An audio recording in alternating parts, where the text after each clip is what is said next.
Hey guys, as promised, I'm doing a quick video on how to get your legendary gear without having to sit there and farm or rely on luck. I know that a lot of people go out and they spend a lot of hours trying to get these legendary engrams. When they get them looked at, they either turn into blues or they're for a class that's not the class that they're currently playing with, which can be a bit frustrating, understandably. So my goal as far as trying to get my character geared up for doing raids and etc. is to basically farm points to buy the gear from the vendors. So there's two different types of points that you can farm. There's your Vanguard points, and then there's the Crucible points. The Crucible points can be spent at either the Crucible Quartermaster or each of the faction Quartermasters, and the Vanguard points can be spent at the Vanguard Quartermasters, which is your class Quartermaster and the Vanguard Armorer in the hangar. With the Vanguard points, you want to level up your Vanguard ranking so that you can spend those points. That rank is rank 2. And with the other ones, you want to get them up to rank 2 before you can spend the points there as well. So personally, as you can see here, I got these gloves for Vanguard. So I purchased them from the Vanguard Quartermaster after I had my 100 points in rank 2. And then these boots here I got from my PvP, so that's Future War Cult boots. I got that up to rank 2. I picked Future War Cult because I'm definitely preferring the hand cannon. So when I started leveling up the rep, I had every intention of buying the hand cannon. That's before I found that legendary hand cannon there.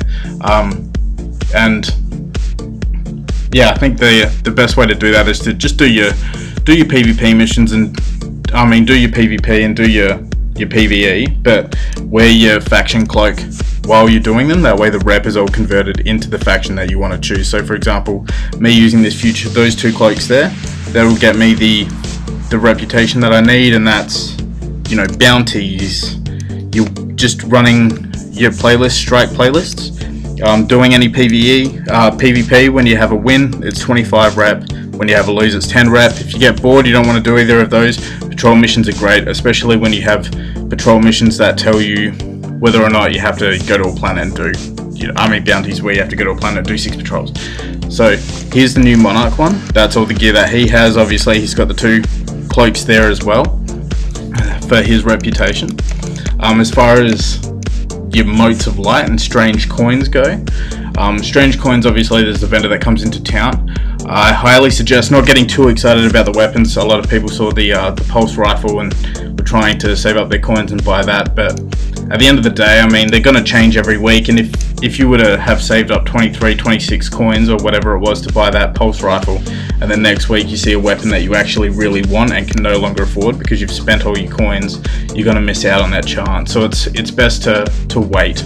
On that note, it should also be noted that you can only use one exotic armor piece at a time and one exotic weapon at a time. So at the moment, as you saw before, I had the exotic rocket launcher, which is obviously not the best because it's your least used weapon, especially in PvP. You got to wait for the heavy ammo to spawn. With that heavy ammo, you only get like 6 bullets in any game. But the hand cannon, obviously I'm using that all the time. That's something that's much more preferred. So if I had something like Scorn, I would swap out my exotic rocket launcher and get Scorn in instead as a handgun.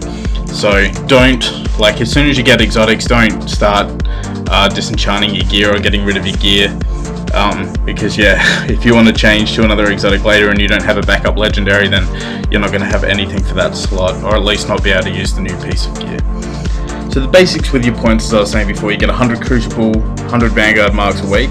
So if you were to buy your Future War Cult shoes and your gloves from PvE, that would leave you with 35 points in each, because you've only spent 65. By the way, the gloves, the boots, the chest are all 65, the helmet's 120, and weapons are 150. So by having 35 at the end of this week, next week starts to get 100 again, so both of them are on 135. That lets me get my chest piece, which is 65, and my helmet for 120, so I'll probably get the PvE helmet and the PvP chest plate. And then right there is your full armor set. Then from that point on you farm your weapons, which is basically just trying to save up your points until once again you get to that 150 mark. again, sorry guys about the quality of my video. Next year I plan on having, you know, much better, much nice edited videos for you guys to watch, especially when I get my new computer and all the new gear and that kind of thing. But until then, sorry, you're just gonna have to put up with the shitty quality, but I'll try to get the message across as soon as possible so that everyone can stay up to date. And I will see you guys in Destiny. Bye.